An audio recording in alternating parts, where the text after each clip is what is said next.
കൊച്ചിയുടെ ആ പാഡ് വെച്ച ബൂക്സിലേക്കാണ് നിന്റെ കണ്ണുപോയത്. അതിൽ നല്ല പാട്ടത ഇവിടെ ഉണ്ട്. ഞാൻ സെറ്റപ്പ് എംപ്ലോയി തോറ്റു.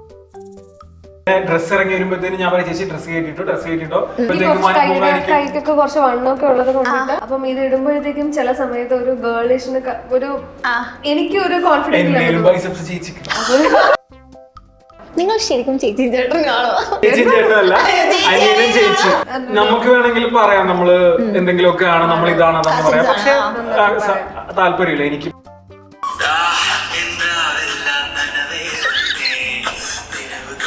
ചേച്ചിയുടെ മുമ്പിൽ തന്നെ നിങ്ങൾ പാട്ട്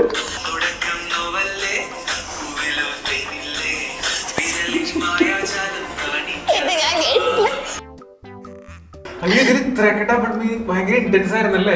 ഞാൻ ഇന്നലെ നൈറ്റ് ഇതിങ്ങനെ പ്ലേ ചെയ്ത സമയത്ത് ആദ്യമൊക്കെ ഫേസ് കട്ടും ഉണ്ട്. രാഹുൽ കെ പി, അഖിൽമാര, പിന്നെ ബംഗാളി. ഒരിക്കൽ ലോകം നിന്നെ അംഗീകരിക്കും, അന്ന് ലോകം അവസാനിക്കും. Use me as dislike button. കണ്ടും പോയി മൂടും പോയി, ഫോണിന്റേതായി പോയി പുല്ല്. ഉയരത്തിലെത്തിയിട്ട് അവിടുന്ന് വീഴട്ടെ, ഇത് നമ്മൾ അതിജീവിക്കും.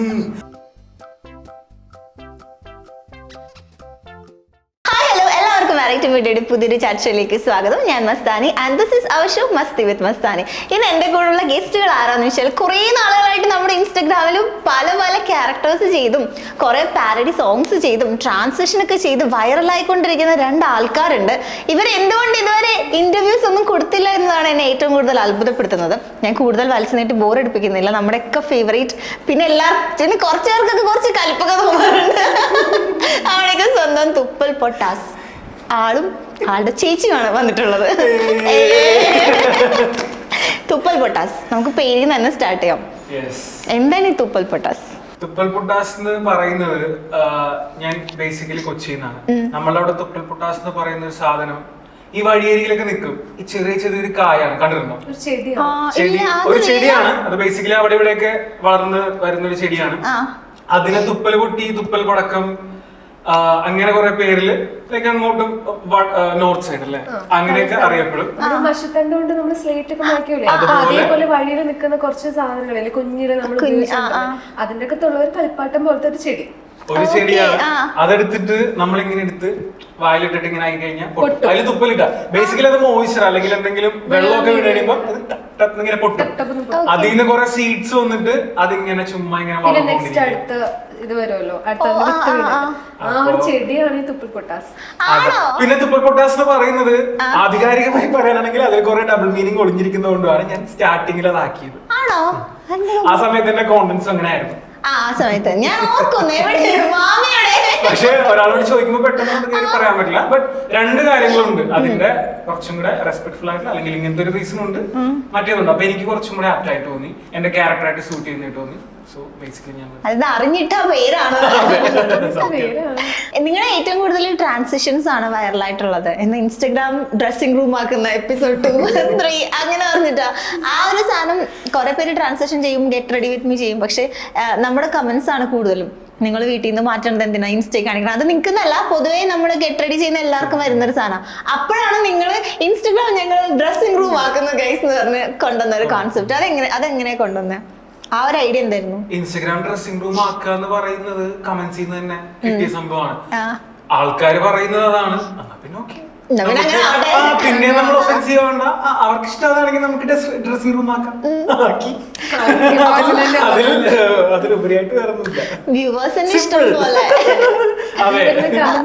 ഇവൻ കൂടുതലും ഡയലോഗായിട്ടും ഇവന് എന്തെങ്കിലും പറയുന്നതിന് അവനെടുത്ത് ഞാനിടക്ക് പറയും ദൊറോത്തി മദാമ ഫ്രം കഴക്കൂട്ടം, അങ്ങനത്തെ ഈ എന്താ പറയാ ഇതെല്ലാം കമന്റ്സ് ആണ്. ആ കമന്റ്സിനെയാണ് അവൻ ഡയലോഗിലേക്ക് മാറ്റുന്നത്. കാരണം നിങ്ങളുടെ കമന്റ്സ് ആണ് ആളുടെ ഇൻസ്പിറേഷൻ. നിങ്ങൾ ഇതുപോലത്തെ കമന്റ്സ് ഇട്ടിട്ട് അല്ല, കമന്റ്സിനെ പറ്റി പറയാനാണെങ്കിൽ നമ്മളെ തളർത്തിക്കളയുന്ന ടൈപ്പ് കമന്റ്സ് ഉണ്ട്. അതുപോലെ തന്നെ ക്രിയേറ്റീവ് ആയിട്ടുള്ള കമന്റ്സ് ഉണ്ട്. അതിൽ ക്രിയേറ്റീവ് ആയിട്ട് കമന്റ്സ് ഇടുന്ന ആൾക്കാർക്ക് എപ്പോഴും എന്റെ താങ്ക്സ് ഉണ്ട്. കാരണം നമുക്ക് ചിലപ്പോൾ അതിൽ നിന്ന് കോണ്ടന്റ് എനിക്കിപ്പം ഡയലോഗ്സ് വെച്ചിട്ടും അതുപോലെ തന്നെ കമന്റ്സ് വെച്ചിട്ടൊക്കെ പാട്ടുണ്ടാക്കാൻ കുറെ ഇൻസ്പിറേഷൻ ആയിട്ടുള്ള ആ ടൈപ്പ് കമന്റ്സ് ആണ്. അപ്പൊ ഞാൻ ആലോചിക്കും ഓക്കെ നല്ല ആൾക്കാരും ഉണ്ട് ക്രിയേറ്റീവായിട്ട് നമ്മളെ കാലവാരി നിലത്തടിക്കുന്നവരുണ്ട്, ആൾക്കാരുണ്ട്, അല്ലാതെ ഒറ്റടിക്ക് ആൾക്കാരുണ്ട്. ഇപ്പം കുറെ നാളായിട്ട് സോഷ്യൽ മീഡിയയിൽ ആക്റ്റീവ് ആണ്. കുറെ എനിക്ക് തോന്നുന്നു നിന്റെ പ്രൊഫൈൽ എടുത്ത് നോക്കി കഴിഞ്ഞാൽ കുറെ ഡിഫറെന്റ് കോണ്ടന്റ്സ് കാണാൻ പറ്റും. പാട്ടിന് പാട്ട്, പാരഡിക്ക് പാരഡി, ട്രാൻസിഷൻ, പിന്നെ വേറെ ക്യാരക്ടേഴ്സിനെ വെച്ചിട്ട് കോണ്ടന്റ് ഉണ്ടാക്കുന്നു. അതിന് ഇത്രയും നാൾ ഈ സോഷ്യൽ മീഡിയ ലൈഫിൽ നിന്നിട്ട് കിട്ടിയ ഒരു ബെസ്റ്റ് കാര്യവും ഒരു വേസ്റ്റ് കാര്യവും എന്തായിരിക്കും? Unexpected question. കിട്ടിയ ബെസ്റ്റ് കാര്യവും വേസ്റ്റ് കാര്യവും. കിട്ടിയ ബെസ്റ്റ് കാര്യം എന്ന് പറയുന്നുണ്ടെങ്കിൽ ഒരു ഫ്രണ്ട്ഷിപ്പ് ആയിരിക്കും, അല്ലെങ്കിൽ കണക്ഷൻസ്. വളരെ 1, 2, 3 കണക്ഷൻസ് എനിക്ക് കിട്ടിയിട്ടുള്ളൂ. ഒന്ന് സേറ, 2 ലിയോ, എന്റെ വീഡിയോ തന്നെയുള്ള ഒരു ജിമ്മൻ ഒരു പുള്ളിക്കാരൻ, ഞങ്ങളുടെ ഫ്രണ്ട് സർക്കിളാണ്, പുള്ളിക്കാരൻ ഉണ്ട്. പിന്നെ നമ്മൾക്ക് വില തരാത്ത ആൾക്കാരും നമ്മൾക്ക് വില തന്നു തുടങ്ങി. ഈ ഒരു സംഭവമാണ്. എനിക്ക് ആലോചിച്ചിട്ട് കിട്ടുന്നില്ല. കുറച്ചും കൂടി നല്ല ആൻസർ ചിലപ്പോ തരാൻ പറ്റും. കാശ് സത്യം പറഞ്ഞാ ഇല്ല. ടു ബി ഓണസ്റ്റ് പറയാനാണെങ്കിൽ എല്ലാരും മനസ്സിലാക്കേണ്ട കാര്യം പ്രൊമോഷൻസ് ഒക്കെ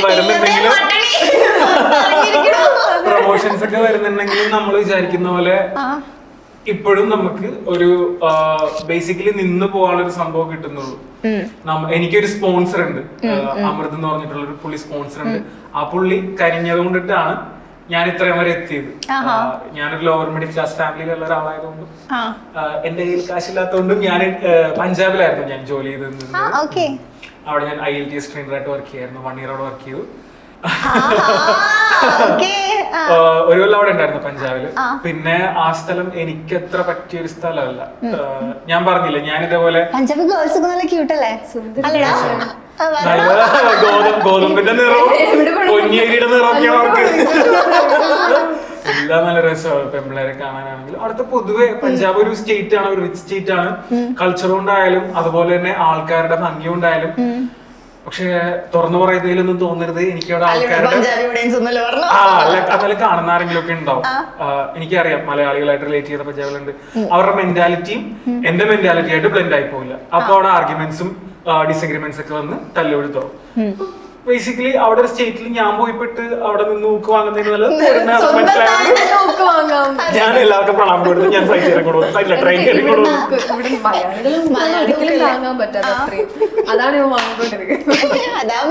എനിക്ക് ഹിന്ദിയിലും പഞ്ചാബിയിലും ഇതിലൊക്കെ കിട്ടിയിട്ടുണ്ട്.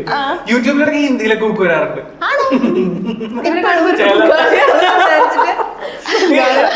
ചപ്പറി കോന്നെ ചപ്പറി എന്ന് പറഞ്ഞു കഴിഞ്ഞാൽ എന്താ വെച്ച് ഈ ഒരു ഇങ്ങനെ മുടിയൊക്കെ ചപ്പി ഇങ്ങനെ വെച്ചിട്ട് അത് തന്നെ ചില ടിക്ടോക്ക് വീഡിയോസ് ഒക്കെ കണ്ടിട്ടില്ലേ, അലിമോൽ അലിദം, അതിലൊരു ചപ്പരി കുറെ ആൾക്കാർ അവിടെ ഇവിടെ കീറിയിട്ടൊക്കെ വെച്ചിട്ട്. അപ്പൊ അതുമായിട്ടാണ് ഇവര് കമ്പയർ ചെയ്യുന്നത്. സോറി നമ്മൾ പറഞ്ഞു പഞ്ചാബിലെ പെമ്പിളരുടെ കാര്യം വരെ എത്തി. ഓക്കെ, വേഴ്സ്റ്റ് ആയിട്ടുള്ള കാര്യം സോഷ്യൽ മീഡിയയിൽ നിന്ന് വന്നിട്ടുള്ളത് എനിക്കൊന്നും തോന്നുന്നില്ല. വേഴ്സ്റ്റ് ആയിട്ട് വന്നിട്ടുണ്ട് ഞാൻ എനിക്ക് ആ ഒരു ഹോൾഡിംഗ് കപ്പാസിറ്റി അല്ലെങ്കിൽ ആ ഒരു ടോളറൻസ് ഒക്കെ തോന്നാത്തായിരിക്കും കേട്ടോ. ഒരുപാട് കമന്റ്സും കാര്യങ്ങളൊക്കെ വരും. ഇപ്പൊ നോർമൽ ഒരാളെ എടുത്ത് വായിക്കുമ്പോഴത്തേക്കും ഡെഫിനറ്റ്ലി വേദന വരും, സങ്കടം വരും. പക്ഷെ അവന് അങ്ങനെ ചേച്ചി എന്നെ പറയുമ്പോ ചേച്ചി കിടക്ക് കൊള്ളാറുണ്ട്, എനിക്ക് ദേഷ്യം വരും. അപ്പൊ പക്ഷെ ഞാൻ ഒരിക്കലും അങ്ങനെ ഒരു കമന്റിന് റിപ്ലൈ ആയിട്ട് കൊടുക്കത്തില്ല കേട്ടോ. ഞാൻ അങ്ങനെ കൊടുക്കില്ല. എന്റെ മനസ്സിൽ ഇങ്ങനെ പറയും. മനസ്സിൽ ചീത്ത പറയുന്നതിനെക്കാട്ടിലും അവര് മതബോധികളാണോ അതോ വിവരമില്ലായ്മയാണോ അറിയാൻ പാടില്ല. എനിക്ക് ദേഷ്യം വരും. അപ്പൊ ഞാൻ ഇവരുടെ അപ്പൊ പറയില്ല, ഒരു 4-5 ദിവസം കഴിഞ്ഞിട്ട് ആ കമന്റ് കണ്ടിരുന്നോടാ നീ, അപ്പൊ ഏത് കമന്റ് അങ്ങനെ കമന്റ് ഉണ്ടായിരുന്നു എന്തെങ്കിലും ഞാൻ പറയും, അല്ലാതെ വേറൊന്നും പറയില്ല. നമ്മളിപ്പം ഏറ്റവും കൂടുതൽ നിങ്ങളെ ആൾക്കാർ ഏറ്റവും കൂടുതൽ കേൾക്കാൻ ആകാംക്ഷയോടെ കാത്തിരിക്കുന്ന ആ ഒരു ചോദ്യത്തിലേക്കാണ് ഞാൻ പോകുന്നത്.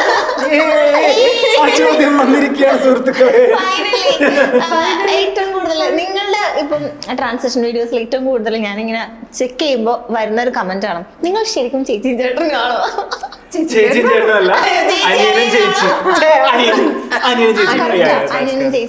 അനിയനും ചേച്ചിയും അതിന് ഒറ്റ വാക്കിൽ ഉത്തരം എഴുതുക എന്നുള്ള ഇതാണെങ്കിൽ പറയാനാണെങ്കിൽ ഒരാള് രക്തം കൊണ്ട് മാത്രമല്ല കർമ്മം കൊണ്ട് ഒരാൾക്ക് ചേച്ചിയാവാം ചേട്ടനാവാം ആരുമാവാം. സോ ഇപ്പം അത്രേ ഉള്ളൂ. നമ്മൾ അവിടെ ഒരു ഫുൾ സ്റ്റോപ്പ് ഇട്ട് വെക്കുകയാണ്. ഒറ്റ വാക്കിൽ എഴുതി ഫുൾ സ്റ്റോപ്പ് ഇട്ടു. ബാക്കികൾ എന്താണോ ബാക്കി പറയാൻ സഹോദരി ആണോ എന്ന് ചോദിച്ചു കഴിഞ്ഞാല് ആണ്. അത് പക്ഷെ എപ്പോഴും ബ്ലഡ് റിലേഷനിൽ മാത്രമാണോ എന്ന് ചോദ്യം വരുമ്പോഴത്തേക്കും അതിനൊരു നമുക്ക് വേണമെങ്കിൽ പറയാം നമ്മള് എന്തെങ്കിലുമൊക്കെ ആണ് നമ്മൾ ഇതാണെന്ന് പറയാം. പക്ഷെ താല്പര്യമില്ല. എനിക്ക് പൊതുവെ എന്റെ ഒരു ക്യാരക്ടർ വെച്ച് ഞാൻ തുറന്നു പറച്ചിലുകളുടെ ഓപ്പൺ പുസ്തകമല്ല. ഓപ്പൺ ഓപ്പൺ ബുക്ക് അല്ല. ഓപ്പൺ ബുക്ക് എന്നുള്ള വേർഡിന് ഡിഫറൻസ് ഉണ്ട്. സംസാരിക്കുന്ന അല്ലെങ്കിൽ നമുക്ക് തുറന്നു പറയാൻ അവന്റേതായിട്ടുള്ള അവന്റെ പ്രൈവസി അതൊരു സൈഡില് അവൻ എന്താണോ തോന്നുന്നത് അവനത് പറയും. പക്ഷെ ഞാൻ അങ്ങനെയല്ല. എനിക്കതിന് പേടിയുള്ള ആളാണ് ഞാൻ. പക്ഷെ നമ്മളിപ്പോ കുറച്ച് പഴയ വീഡിയോ എടുത്ത് നോക്കുമ്പോഴേക്കും ഗോപിക ഇല്ല. അപ്പൊ റീസെന്റ് ആണോ പറഞ്ഞു വാ എന്റെ കൂടെ ഒന്ന് വീഡിയോ എടുക്കുക? അങ്ങനെയല്ല. എങ്ങനെയാ കൊണ്ടുവന്നേ വീഡിയോസിലേക്ക് കൊണ്ടുവന്ന ഞാൻ ചേച്ചിയുടെ അങ്ങോട്ട് താമസം മാറി. അപ്പൊ അത് പറയാലോ അല്ലെ, കുഴപ്പമില്ലല്ലോ. ചേച്ചിയുടെ അങ്ങോട്ട് താമസം മാറി കഴിഞ്ഞപ്പോഴാണ് ചേച്ചി ഡിസൈനർ ആണെന്ന് എനിക്ക് അറിയുള്ളൂ. ഞാൻ ചേച്ചിയുടെ അധികം ഒന്നും അങ്ങനെ ഫോളോ ചെയ്യാറില്ല. ഫോട്ടോസ് ഒക്കെ ഞാൻ കണ്ടിട്ടുണ്ട്. അപ്പൊ ഞാൻ വിചാരിച്ചു പിന്നെ ഒന്നാമത്തെ കാര്യം എന്റെ ചാനൽ എന്ന് പറഞ്ഞിട്ടുണ്ടെങ്കിൽ ഏതെങ്കിലുമൊക്കെ വഴി ഏറി പോയിക്കൊണ്ടിരിക്കുന്ന ചാനലാണ്. അപ്പൊ ഞാൻ ഒറ്റക്ക് നിന്നാലേ എനിക്കത് താങ്ങാനുള്ള ശക്തി ഉള്ളതുകൊണ്ട് അങ്ങനെയും വരുമല്ലോ. ചേച്ചി ഇവൻ ചെയ്യുന്ന കണ്ടന്റ് എല്ലാം വേറെയാണ്. അതിന്റെ അകത്ത് ഞാൻ വന്നു കഴിഞ്ഞാൽ ആസ് എ ഡിസൈനർ എന്ന് പറഞ്ഞിട്ട് എനിക്ക് അവിടെ ഒരു വില വേണമെന്ന് നമ്മൾ ആഗ്രഹിക്കൂലേ. അപ്പൊ ആ പേടിയാണ് ശരിക്കും പറഞ്ഞാൽ. ആ പേടിയാണ് ബേസിക്കലി ഉള്ള പേടി. ആ പേടി കാരണമാണ് വീഡിയോസിലൊന്നും ഒന്നിലും വരാതിരിക്കുന്നത്. അതിനുശേഷമാണ് പിന്നീട് ഇങ്ങനെ നമ്മുടെ അതായത് ഇപ്പൊ പറയുകയാണെങ്കിൽ ഞാനൊരു സ്റ്റാർട്ടപ്പാണ്. അപ്പം ഈ സ്റ്റാർട്ടപ്പ് വളരെ ബുദ്ധിമുട്ടാണ് സ്റ്റാർട്ട് ചെയ്ത്. കാരണം എസ്പെഷ്യലി എറണാകുളം ബേസ്ഡ് ആണ്. അപ്പൊ ഇവിടെ ഒരുപാട് വലിയ വലിയ ഡിസൈനേഴ്സും ബൊട്ടീക്കൊക്കെ ഉണ്ട്. അപ്പൊ ഒരു ഹോം ഗ്രൗണ്ട് ബ്രാൻഡായിട്ട് അതിന്റെ ഇടയിൽ നിൽക്കുക എന്ന് പറയുന്നത് ഒരു വലിയ ടാസ്ക് ആണ്. അപ്പം ഞാൻ എപ്പോഴും ഡൗൺ ആയി പോകും. ചില സമയത്ത് ഇരുന്ന് ആലോചിക്കുള്ളൂ. നമ്മളെ പെൺകുട്ടികളല്ല. അപ്പൊ ചില സമയത്ത് നമ്മളിങ്ങനെ ഇരുന്ന് കളിക്കും, അയ്യോ അത് പറ്റില്ല ഇത് പറ്റില്ല. അപ്പോഴാണ് ഇവൻ പറഞ്ഞത് ചേച്ചി നമുക്ക് ഒരു വർഷം ട്രൈ ചെയ്ത് നോക്കിയല്ലോ. അപ്പൊ ഞാൻ ആദ്യം പറഞ്ഞു എടാ അതൊക്കെ വേണോ, എന്നെ കൊണ്ട് അത്രയൊന്നും പറ്റൂല. അപ്പം ഇവൻ പിന്നെ പറഞ്ഞു ഇല്ല ചേച്ചി നമുക്ക് ഒരു പ്രാവശ്യം ട്രൈ ചെയ്ത് നോക്കാം. ചേച്ചി ചെയ്ത ഡിസൈൻ ചെയ്ത ഡ്രസ്സ് വെച്ചിട്ട് നമുക്കൊന്ന് ട്രൈ ചെയ്ത് നോക്കാം.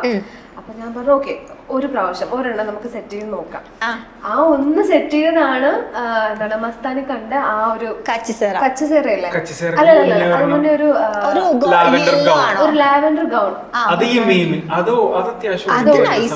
അതുകൂടി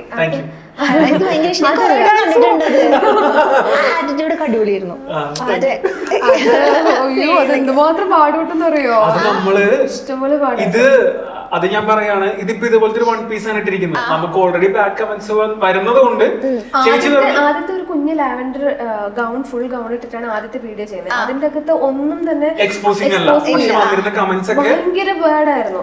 അപ്പൊ ഒന്നാമത് ഞാൻ വരുന്നില്ല എന്ന് പറഞ്ഞിട്ട് എടുത്തിട്ട് വീഡിയോ ഇതുപോലത്തതും ആയിപ്പോയി. അങ്ങനെയാണ് നമ്മൾ ഒരു റിയാക്ഷൻ വീഡിയോ അതിന്റെ അകത്ത് അതെത്രയോ 90 lakhs വ്യൂസ് ആണ് റിയാക്ഷൻ വീഡിയോ അതിന് അമ്മാതിരി നോക്കുകയാണെങ്കിൽ ആ വീഡിയോ ഞാൻ ഇടയ്ക്ക് കയറി വായിച്ച് ചിരിക്കാറുണ്ട്. ചേച്ചി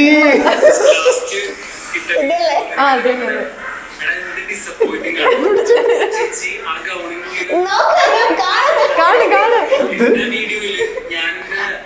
ചിരിച്ചിട്ട് എനിക്ക് നാണക്കേട്.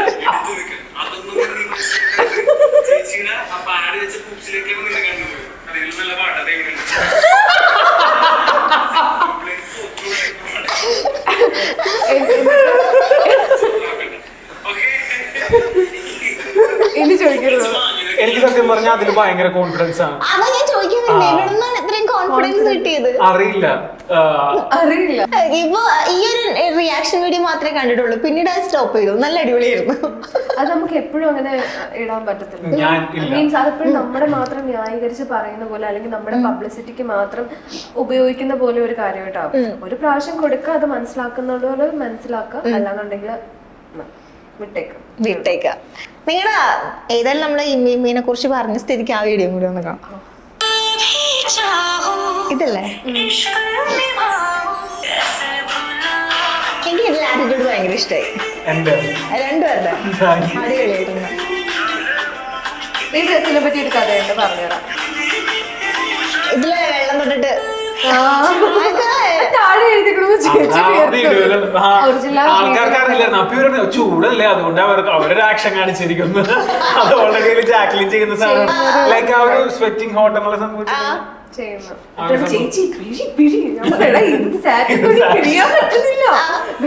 നമ്മളത് വൈകിട്ട് 4 മണിക്ക് തുടങ്ങിയിട്ട് രാത്രി 1 മണിക്കാണ് വീഡിയോ ചെയ്തത്.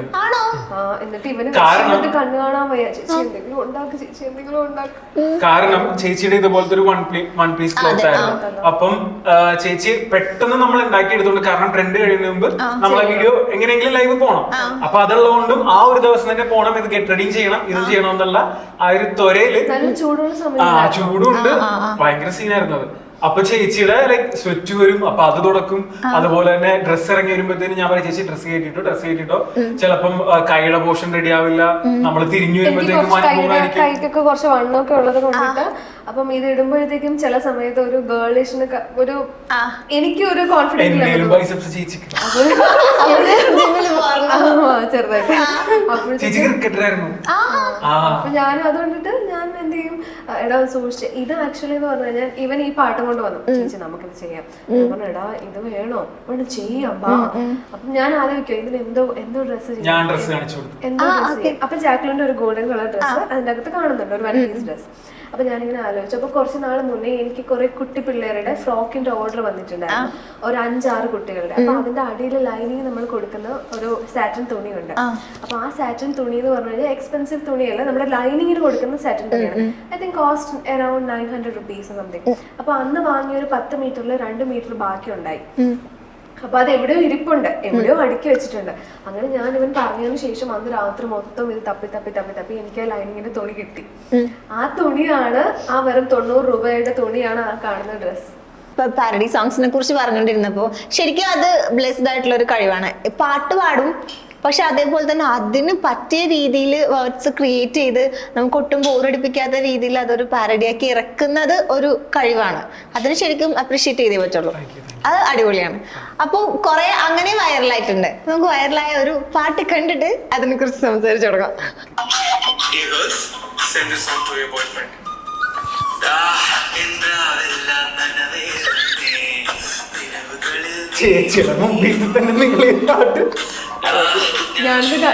ഇവന്റെ ഈ പാരഡി മുമ്പ് ഞാൻ അറിയില്ല.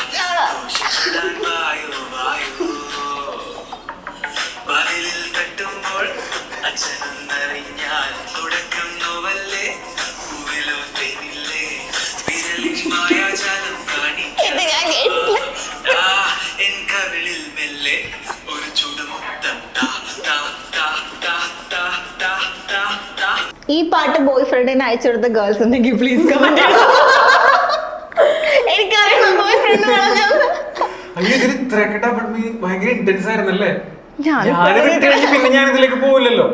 അല്ല എഴുതുമ്പോ ഇത് അറിയില്ല, എഴുതുമ്പോഴേക്കും നമ്മൾ ഓക്കെ ആൾക്കാരെ ഷെയർ ചെയ്യണം, അതിൽ കമന്റ് വരണം എന്നുള്ള രീതിയിൽ തന്നെ ആയിരിക്കും നമ്മൾ ചെയ്യുന്നത്. പക്ഷെ ഇത്ര ഇന്റൻസ് ആയിരുന്നെന്നും ഇത്രയും ആൾക്കാരിലേക്ക് പെട്ടെന്ന് ആൾക്കാർക്ക് അറിഞ്ഞില്ല. ഞാൻ ഇന്നലെ നൈറ്റ് ഇതിങ്ങനെ പ്ലേ ചെയ്ത സമയത്ത് നമ്മള് ഇന്റർവ്യൂ എനിക്ക് ബോയ് ഫ്രണ്ട്.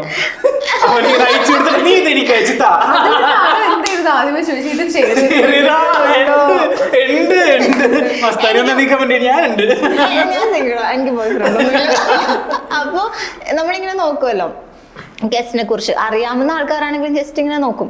അപ്പൊ ഞാൻ ഇന്ന് നിന്റെ പാട്ടൊക്കെ ഇങ്ങനെ പ്ലേ ചെയ്യായിരുന്നു. അപ്പൊ എന്നെ ഇത് മറ്റേ ഞാൻ കേട്ടിട്ടുണ്ട്. കാരണം ആൾക്കാർക്ക് ഓൾറെഡി അറിയാം, റെക്കഗ്നൈസ് രജിസ്റ്റേർഡ് ആണ് കാര്യങ്ങളൊക്കെ. അപ്പൊ എങ്ങനെയാ ഈ പാരഡി സോങ്സ് ഉണ്ടാക്കുന്നതും ഈ ഒരു വഴി എങ്ങനെയായിരുന്നു? അത് ആക്ച്വലി ഇൻസ്പിറേഷൻ ആണെന്ന് പറയാം. ബ്ലെസ്ലി ഇല്ലേ, ബ്ലെസ്ലി ഒരു ഹലമിത്തി ഹബീബിന്റെ ഒരു പാരഡി ഉണ്ടാക്കിയിട്ടുണ്ടായിരുന്നു. ഒരാള് മലയിൽ കയറിയിട്ട് ഇറക്കാൻ പറ്റാണ്ടൊക്കെ ബുദ്ധിമുട്ടുണ്ടായിട്ട് ആ സമയത്ത് ബ്ലെസ്ലിക്ക് കുടുങ്ങിപ്പോയിട്ട് 3 മില്യൺ 4 മില്യൺ വ്യൂ ഒക്കെ വന്നിരിക്കുന്നത്. അപ്പൊ അതെനിക്ക് ഇൻസ്പിറേഷൻ തന്നു. ഇത് ഞാൻ വെറുതെ ഇരിക്കുമ്പോ പിന്നെ എനിക്ക് ബേസിക്കലി ഞാൻ ഹിന്ദി പഠിക്കുന്നത് ട്രാൻസ്ലേഷൻസിൽ കൂടെ. ഹിന്ദി പാട്ടുകൾ കേട്ട് കേട്ട് ഞാൻ പറഞ്ഞു ലൂപ്പിട്ട് കേട്ടിട്ട് ഞാൻ ഓരോ വരിയും എന്റെ മൈൻഡിലേക്ക് ട്രാൻസ്ലേറ്റ് ചെയ്യും. എന്റെ ആദ്യത്തെ വീഡിയോസ് വൈറലായിക്കൊണ്ടിരുന്നത് ട്രാൻസ്ലേഷനാ, ഇംഗ്ലീഷും ഹിന്ദി. അതാണ് എന്റെ കുറച്ചും കൂടി ഓടിയിട്ട് പലരും സെലിബ്രിറ്റീസ് ഒക്കെ ഷെയർ ചെയ്തിട്ടുണ്ടായിരുന്നു സ്റ്റോറി ഒക്കെ ആയിട്ട്. അപ്പൊ അത് പോയിക്കൊണ്ടിരുന്നപ്പം എനിക്ക് ഹിന്ദി ആയാലും ഇംഗ്ലീഷ് ആയാലും ഞാൻ ഇങ്ങനെ ട്രാൻസ്ലേറ്റ് ചെയ്തുകൊണ്ടിരിക്കും. അപ്പൊ ട്രാൻസ്ലേറ്റ് ചെയ്യുമ്പോഴേക്കും ഇതുപോലെ കുറെ ഇങ്ങനെ വരും. അപ്പൊ ചിലതൊക്കെ ക്രിഞ്ചായിട്ട് തോന്നും, ചിലതൊക്കെ നമുക്ക് ഇതേപോലെ ഇന്ന് ചിന്തിച്ച് കഴിഞ്ഞിട്ടുണ്ടെങ്കിൽ ലിറിക്സ് ആയിട്ട് വരും. ബ്ലസ്ലിയുടെ കുറെ ഒക്കെ കണ്ടോക്കി കഴിഞ്ഞപ്പോ ഞാൻ ഇതെനിക്ക് ഉണ്ടാക്കാൻ പറ്റൂല. അപ്പൊ ഞാനിങ്ങനെ എഴുതി ആദ്യത്തെ ഒരെണ്ണം ഇട്ടു. അപ്പൊ അത് കഴിഞ്ഞ് 2-3 ആയപ്പോഴത്തേനും ഇങ്ങനത്തെയൊക്കെ കുറച്ചും കൂടി നല്ലത് ക്വാളിറ്റികൾ ഇത്രയെങ്കിലും ക്വാളിറ്റിയുള്ള വരാൻ പറയും. ഇപ്പൊ എന്തായാലും പാട്ട് പാടുമല്ലോ, അപ്പൊ ഒരു പാട്ട് ആവാം അല്ലേ? ആവാലോ. അയ്യോ ഇപ്പൊ പുതിയതായിട്ട് പാടിക്കൊണ്ട് നടക്കുന്നില്ലേ മറ്റേ മോണി റോയുടെ, അതില് നീ പാടിക്കൊണ്ട് നടക്കുന്ന അറബി പാട്ട്? അത് ട്രാൻസ്ലേഷൻ വേണമെന്നുള്ളതുകൊണ്ട് തലയിൽ കിടക്കുന്നുണ്ടല്ലേ. ഒരു മിനിറ്റ് ഒരു തരുമോ?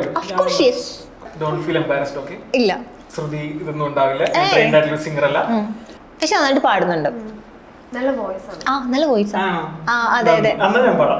നല്ല വോയിസ്. ഓക്കെ, ആദ്യമൊക്കെ ഫേസ് കട്ടും ഉണ്ട്.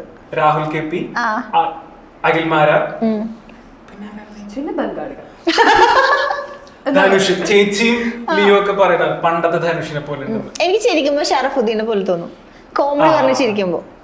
ഈ സൈഡ് ഉണ്ടല്ലേ, ഈ സൈഡ് ഉണ്ട് രാഹുൽ കെ പിയുടെ പോലെ, അഖിൽ മാരാർ പോലെ. ഇങ്ങനെ നോക്കുമ്പോ എന്നെ പണ്ട് ഇതേപോലെ ഒരു കാസ്റ്റിംഗ് ഏജൻസി രാഹുൽ കെ പിയുടെ ചെറുപ്പകാലം അങ്ങനെ എന്തോ ചെയ്യാൻ വേണ്ടി വിളിച്ചിട്ടുണ്ട്. പക്ഷെ ഞാൻ സെലക്ട് ആയില്ല. എന്റെ ഫുട്ബോൾ കളിയുടെ ഇത് കണ്ടപ്പോ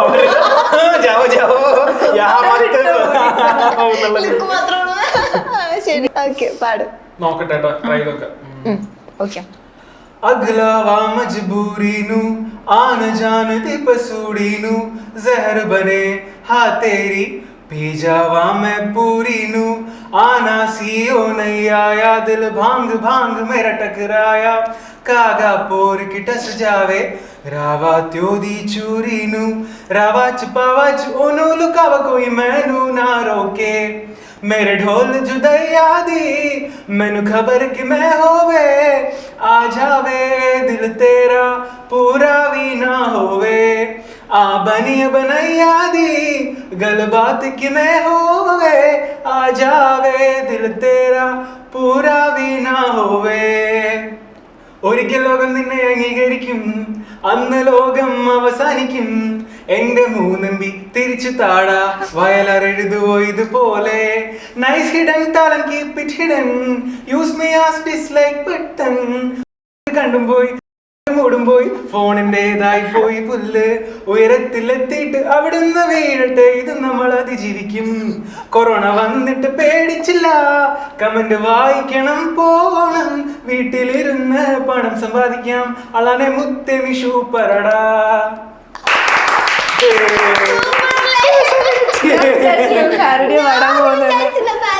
എനിക്കത് പെട്ടെന്ന് അതൊക്കെ കണക്ട് ആയി, അതിന്റെ സെക്കൻഡ് ചാൻസ് വരുന്ന അങ്ങനെയാണ്. അപ്പൊ ഞാൻ വിചാരിച്ചു ഒരു പ്രൊമോഷൻ ഞാൻ വിചാരിച്ച ഈ പാട്ട് തന്നെ കണ്ടിന്യൂ ചെയ്യുന്നു.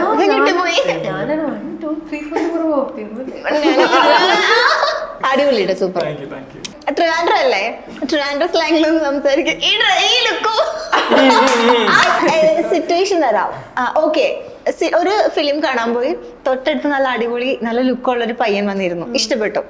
ആ ഒരു സിറ്റുവേഷൻ, ആ ചെക്കനെ കൊള്ളാം.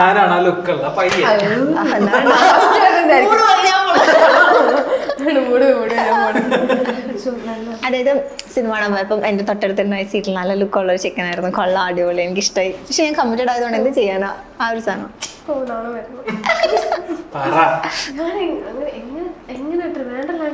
ആ സിറ്റുവേഷൻ പറഞ്ഞാൽ മതി, അത്രേ ഉള്ളൂ. എടാ നോക്കടാ, ചെറുക്കനെ നോക്കടാ, നല്ല രസമുണ്ട്, പൊളി ചെറുക്കൻ, പൊളി പൊളി. അയ്യോ, അതിനെ കെട്ടാൻ പറ്റിയിട്ടുണ്ടെങ്കിൽ പൊളിയായിരുന്നു. അങ്ങനെയായിരിക്കും ട്രിവാൻഡ്രം ലാംഗ്വേജിൽ ചേച്ചിയുടെ കുറച്ചും കൂടെ സോഫിസ്റ്റിക്കേറ്റഡ് എത്രയൊക്കെ പോയാലും ആ നിങ്ങൾ എക്സ്പെക്ട് ചെയ്യുന്ന സംഭവം വരില്ല. അതേപോലെ തന്നെ നമ്മള് നെക്സ്റ്റ് നമ്മൾ പോകുന്ന ഒരു ക്യാരക്ടറാണ്. എനിക്ക് തോന്നുന്നു ഈ ക്യാരക്ടർ ഉണ്ടാക്കിയൊരു ഓളം.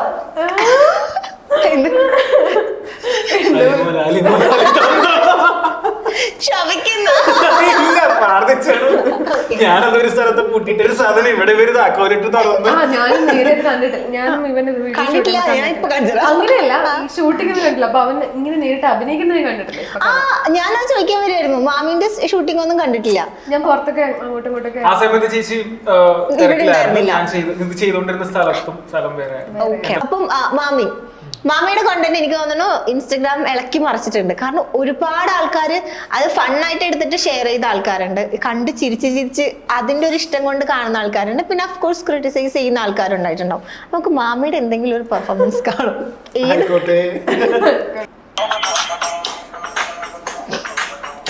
ഡാൻസ് ഒക്കെ നോക്കണം.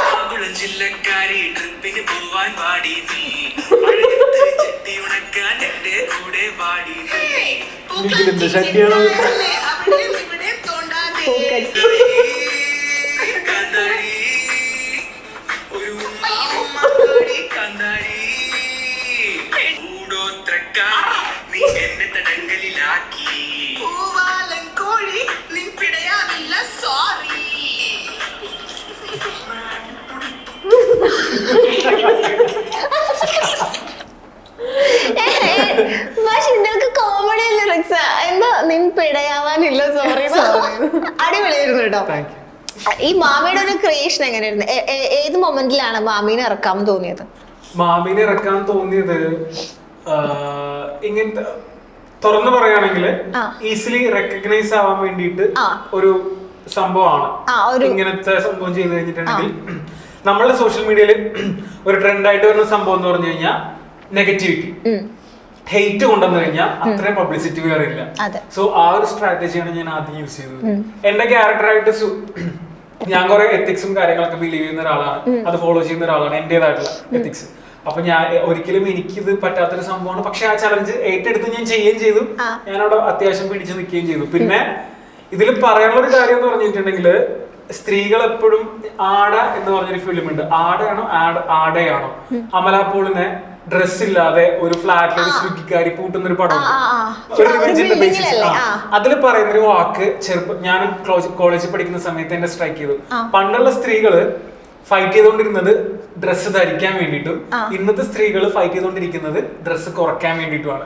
സോ അതെന്റെ മൈൻഡിൽ കേട്ടപ്പോഴേക്കും എന്റെ തോട്ട് പോയത് പണ്ടുള്ള സ്ത്രീകളിലെ അവർ ചെയ്തിട്ടുള്ള മാറുമുറിക്കൽ സമരം, മാറുമറക്കൽ സമരം, ഇങ്ങനെയുള്ള കുറെ കാര്യങ്ങളിലൂടെ ഇവർ സ്ട്രഗിൾ ചെയ്ത് വന്ന ആ സ്ട്രഗിളിനൊക്കെ ഒരു വിലയില്ലേ എന്നുള്ള തോട്ട് എന്റെ മൈൻഡിലേക്ക് വന്നുകൊണ്ടിട്ട് ഞാൻ വിചാരിച്ചു, ഓക്കെ എനിക്ക് ഇതിലൂടെ ഒരു സ്പേസ് ഉണ്ടാക്കിയെടുക്കാം, എനിക്ക് സംസാരിക്കാനുള്ള സ്പേസ് ഉണ്ടാവും എന്ന് പറഞ്ഞപ്പോഴേക്കും കേരള സമൂഹം അത് അക്സെപ്റ്റ് ചെയ്ത് വേറെ രീതിയിൽ ഞാൻ സ്ത്രീകളെയൊക്കെ ഇങ്ങനത്തെ ഒരു പ്രോസ്റ്റിറ്റ്യൂട്ട് അല്ലെങ്കിൽ ഒരു ഹോർ കൾച്ചർ എന്നുള്ള രീതിയിൽ ചിത്രീകരിക്കുന്നു.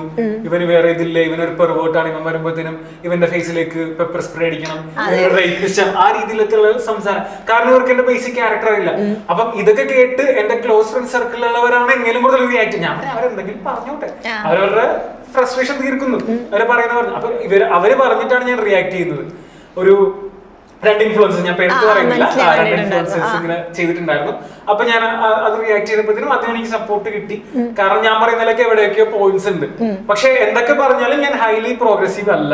എന്തെങ്കിലും എവിടെയൊക്കെ ഹാഫ് കുക്ക്ഡ് ആയിട്ടുള്ള കുറെ കാര്യങ്ങൾ കിടക്കുന്നുണ്ട്.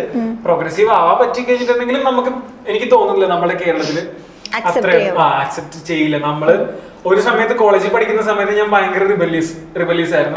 അതായത് എന്തെങ്കിലും ഒരു വാക്കി കയറി പിടിച്ച് ഞാൻ ഇതാണ് സംഭവം എന്ന് പറഞ്ഞു കഴിഞ്ഞാൽ അവർക്കത് വേണ്ട, അവർക്കും വേണ്ട, ചുറ്റിനുള്ള ആൾക്കാർക്കും വേണ്ടെങ്കിൽ പിന്നെ ചെയ്യാനുള്ളത് നമ്മളത് ഉള്ളിൽ വെച്ചിട്ട് സ്പേസ് വരുമ്പോ പറയാം, അല്ലാത്ത സമയത്ത് മിണ്ടാതിരിക്കുക. ആ ഒരു സംഭവത്തിലേക്കാണ് ഞാൻ പോയത്. പക്ഷെ എന്താണെങ്കിലും ചെയ്ത സാധനങ്ങളൊക്കെ ആൾക്കാർ ഓർത്തിരിക്കുന്ന, ഇപ്പൊ മാമയാണെങ്കിലും സോങ്സിന്റെ ആണെങ്കിലും ട്രാൻസിഷൻസ് ആണെങ്കിലും എല്ലാരും ആൾക്കാരിൽ രജിസ്റ്റേർഡ് ആയ കുറെ സാധനങ്ങളാണ് ചെയ്തേക്കുന്നത്. അതില് ഹാപ്പി അല്ലെ, സന്തോഷിക്കാം. ഓക്കെ, അതൊക്കെ കഴിഞ്ഞു. ഏറ്റവും പുതിയ വിശേഷം എന്താന്ന് വെച്ചാൽ എന്താ? പറ, നിങ്ങൾ പറ. കല്യാണം? എൻഗേജ്മെന്റ്? എനിക്ക് കല്യാണം എൻഗേജ്മെന്റ് ഒന്നും ആവാറായില്ല.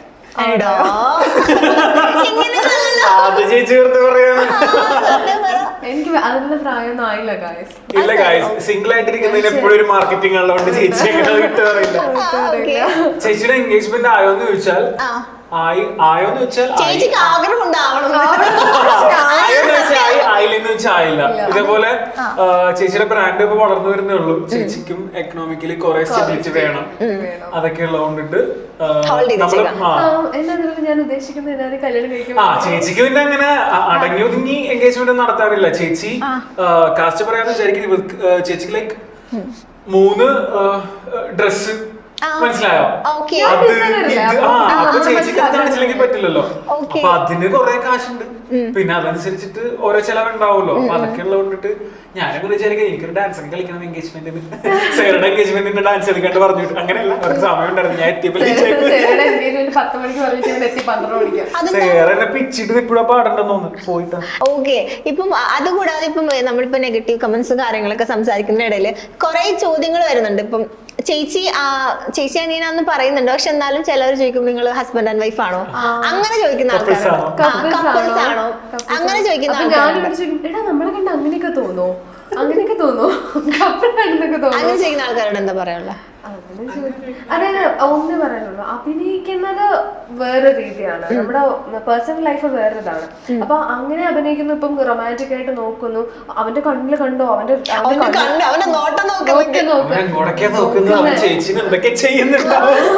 അപ്പം അവരോട് പറയുന്നത് അഭിനയിക്കുന്ന എല്ലാവരും അങ്ങനെയാണെന്നാണോ എല്ലാവരും? അപ്പൊ പിന്നെ ഈ സിനിമയൊക്കെ സമ്മതിക്കണ്ടേ, സിനിമയിലുള്ള ആൾക്കാരൊക്കെ അങ്ങനെയാണെന്ന് നമ്മള് പറയട്ടെ. അപ്പം അഭിനയം വേറെ, പേഴ്സണൽ ലൈഫ് വേറെ. ഞാനൊന്നും പറയും ഞാൻ നല്ലൊരു ആക്ടറാണ്, ഞാൻ ക്യാരക്ടേഴ്സ് ചെയ്യാൻ വേണ്ടി അത്യാവശ്യം ഇവൻ ആ സമയത്ത് നല്ല റൊമാൻറ്റിക് കാണിക്കും. കാരണം നമുക്ക് വീഡിയോ ആണ് ഓടാൻ പ്രധാനം, നമുക്ക് അതിന്റെ ക്ലാരിറ്റിയാണ്. ചേട്ടനും അനിയത്തിയുമായിട്ട് അല്ല ചേച്ചിയും അനിയനുമായിട്ട് തന്നെ ആ വീഡിയോയിൽ നിന്ന് കഴിഞ്ഞാൽ പിന്നെ എങ്ങനെയാണ് ആ വീഡിയോ ഇത്രയും ഓടുന്നത്? അല്ലെ, റൊമാൻറ്റിക് കാണിക്കുന്നിടത്ത് റൊമാൻറ്റിക് കാണിച്ചു എല്ലാം ചെയ്യും. ചേച്ചി കോണ്ടന്റ് ചെയ്യും. ഇപ്പൊ ചേച്ചിയുടെ ചിലപ്പോ എന്റെ ലവറായിട്ട് വരും, ട്രാൻസിഷൻ വീഡിയോസ് ഇതുപോലെ ചെയ്യും, എല്ലാം ചെയ്യും. എന്നെ കൊണ്ട് എല്ലാം പറ്റും എന്ന് കാണിക്കാൻ. ഓക്കെ, ഇപ്പൊ ആക്ടിങ് ഇഷ്ടമാണെന്നൊക്കെ പറഞ്ഞു, നമ്മൾ പാട്ട് കേട്ടു, എന്തെങ്കിലും പെർഫോമൻസ് ചെയ്യാൻ പറ്റും? അങ്ങനെ വെച്ചാ സിറ്റുവേഷൻസ് ഒക്കെ തന്നാ okay, that's fine. Situation breakup വരാം. ഓക്കേ, ബ്രേക്കപ്പ് കരഞ്ഞോണ്ട് ചെയ്യണോ ചിരിച്ചോണ്ട് ചെയ്യണോ? അല്ല, സപ്പോർട്ട് ചെയ്യണേ.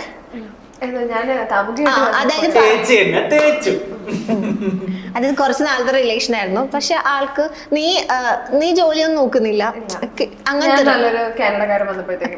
കാരണം ഇവന് കുറെ ചാൻസ് കൊടുത്തു, പക്ഷെ ഇവൻ മുന്നോട്ട് വരുന്നില്ല. നിനക്ക് നിന്റേതായ സ്ട്രഗിൾ ഉണ്ട്, അത് ആൾക്ക് മനസ്സിലാവുന്നില്ല. നീ ട്രൈ ചെയ്യുന്നുണ്ട്, പക്ഷെ അത് പറ്റണില്ല നിന്നെ കൊണ്ടും.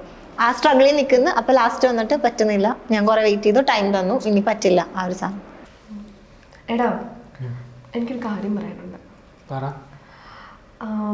എനിക്ക് എങ്ങനെ പറയണമെന്ന് അറിഞ്ഞുകൂടാ, പക്ഷേ എന്താണ്, അങ്ങനെയല്ല, എനിക്കൊരു കല്യാണാലോചന വന്നിട്ടുണ്ട്. നല്ല ആളാണ്, ഞാൻ സംസാരിച്ചൊക്കെ നോക്കി. എന്നിട്ട് എനിക്ക് തോന്നി നിന്നോടൊന്ന് ഞാൻ കുറച്ച് നേരത്തെ നിന്നോട് പറയുന്നുണ്ട്, കുറച്ച് എന്തെങ്കിലുമൊക്കെ ആയിക്കൂടെ, വീട്ടിലൊന്ന് വന്ന് സംസാരിച്ചൂടെ എന്നൊക്കെ. പക്ഷെ തീപ്പെന്നൊക്കെ ഇതിന് പറയാൻ പറ്റുമോ? ഞാൻ എത്ര നാളെ നിനക്ക് ഞാൻ തന്നത്, എത്ര നാളെ നിനക്ക് ഞാൻ ഈ ലൈഫിലോട്ട് വരാൻ, അല്ലെങ്കിൽ ഒന്ന് എന്തെങ്കിലും ആവാനുള്ളൊരു ശ്രമം നീ രാവിലെ എഴുന്നേറ്റ് കിടക്കുന്നിടം വരെ എനിക്ക് സ്ട്രഗിളാണ്. സ്ട്രഗിൾ ഇല്ലാത്ത ആരുണ്ട്? ഇപ്പം എന്നെ കിട്ടാൻ പോകുന്ന ആള് സ്ട്രഗിൾ ചെയ്യാതെയാണോ അങ്ങ് എത്തിയിട്ടുള്ളത്? ഫ്രീ ആയിട്ടായിരിക്കും അങ്ങ് എത്തിയിട്ടുള്ളത്? ഒരുപാട് കഷ്ടപ്പെട്ടിട്ടായിരിക്കും. ഓൾറെഡി സ്വത്തുള്ള കുടുംബത്തിലല്ലേ? അത് സ്വത്തുള്ള എല്ലാവരും കഷ്ടപ്പെടാതെയാണോ എത്തിയിട്ടുള്ളത്? അവർ ഒരുപാട് കഷ്ടപ്പെട്ടിട്ടുണ്ട് അവരുടെ രീതിയിലും. ഞാൻ സംസാരിച്ചു, ഞാൻ നിന്റെ കൂടെ ഒരുപാട് പ്രാവശ്യം പറഞ്ഞു സംസാരിക്കാൻ സമയം തനിക്ക്. ആള് നല്ല ആളാണ്, എന്റെ ലൈഫ് നീയായിട്ട് തകർക്കരുത്. എനിക്ക് കുറച്ച് നാളും കൂടി ഹാപ്പി ആയിട്ട് ജീവിക്കണമെന്നുണ്ട്. ലൈഫ് ഞാനായിട്ട് തകർക്കരുതെന്നൊക്കെ പറഞ്ഞ ഞാൻ ഇത്രയും വർഷം നിനക്ക് തന്നില്ലേ, 4-5 വർഷം തന്നില്ലേ? 4-5 വർഷം കൊണ്ട് ഒന്നും ആയിട്ടില്ല. ആ ഒന്നും ആവാതെ ഇരുന്നിട്ട് ഇപ്പൊ പിന്നെ ലൈഫ് തകരുമല്ല. ഞാൻ ഇനിയും ഇതിന്റെ ഞാനൊന്ന് കൈപിടിക്കാൻ നേരത്തെ നീ വലിച്ചോണ്ട് പോകുന്ന അത്ര ഈ ഒരു ആലോചന വന്നോടുകൂടി അങ്ങനെ ആയോ? അങ്ങനെയൊക്കെ ചോദിച്ചു കഴിഞ്ഞാല് ഞാൻ എന്താ പറയാ, അച്ഛനും അമ്മയും എല്ലാവരും സന്തോഷത്തിൽ. നീ അച്ഛനും അമ്മേനെ സാറ്റിസ്ഫൈ ചെയ്യാൻ നിക്കല്ലേ? പിന്നെ ഞാൻ ആരെയും നീ അവന്റെ ഒപ്പം ഹാപ്പി ആയിരിക്കും നിനക്ക് തോന്നുന്നുണ്ടോ? ആയിരിക്കും. നീ എന്റെ കണ്ണി നോക്കി സംസാരിച്ചോ ഗോപു? ഗോപു നിനക്ക് പറ്റൂല Gopu? Gopu please please please please, ഞാൻ പറയുന്ന ഒരു പ്രാവശ്യം കേക്ക് പ്ലീസ്. എനിക്ക് വാക്കുകളില്ല. നിന്റെ കൈയൊക്കെ തണുത്തിരിക്കും, എനിക്കറിയാം. നീ ഇത് വീട്ടുകാർ ഇൻഫ്ലുവൻസ്ഡ് ആയിട്ടായിരിക്കും നീ പറയുന്നത്. ഗോപു പ്ലീസ് പ്ലീസ്, എടാ പ്ലീസ്. പ്ലീസ് ഗോപു. മനസ്സിലാക്കുക, നിനക്ക് നല്ലൊരു ലൈഫ് കിട്ടും, നല്ലൊരു ഗോപു ഞാൻ കരയും അവസാനം. എനിക്ക് താല്പര്യമില്ലാത്ത കാര്യം നിന്റെ മുമ്പിൽ ഞാൻ കരയും. ഗോപു പ്ലീസ് പ്ലീസ്, നീ അവനെങ്കിലും പറഞ്ഞു മനസ്സിൽ, നീ പറ നമ്മൾ തമ്മിൽ. ഞാനിത് ആക്ച്വലി ഉറപ്പിച്ച കാര്യമാണ്. അല്ല, ആൾക്കാർക്ക് പറഞ്ഞാൽ മനസ്സിലാത്ത ആരും ഉണ്ടാവില്ല. ഗോപു പ്ലീസ് നീ ഒന്ന് പറ. ഗോപു പ്ലീസ് പ്ലീസ് ഡാ ഗോപു. എടാ നീ പറയുന്നത് മനസ്സിലാക്കുക, പ്ലീസ് പ്ലീസ് പറയുന്നത് മനസ്സിലാക്കുക, പറയുന്നത് മനസ്സിലാക്കുക. 5 കൊല്ലം ഞാൻ ഇതിനു വേണ്ടി 5 കൊല്ലം, അതാ ഞാൻ പറയുന്നത്. 5 കൊല്ലം പറ്റാത്തതാണോ നീ 6 മാസം കൊണ്ട് നടത്താൻ പോകുന്നത്? എനിക്ക് പറ്റില്ല, എനിക്ക് നിന്റെ സ്ഥാനത്ത് വേറെ ആളെ കാണാൻ പറ്റില്ല. പ്ലീസ് പ്ലീസ് നീ ഒന്ന് മനസ്സിലാക്കി, എനിക്ക് പറ്റില്ല, എനിക്ക് വേറെ ആളെ സ്ഥാനത്ത് നിന്നെ കാണാൻ പറ്റില്ല. അത് പറ്റത്തില്ല.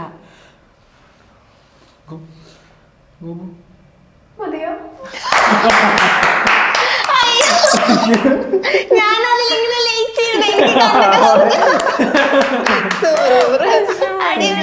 എന്റെ അമ്മ ചിരിച്ചു ചാവും. ഞാനേ കണ്ടുള്ളൂ, ഞാൻ മാത്രമേ കണ്ടുള്ളൂ. സൂപ്പർ.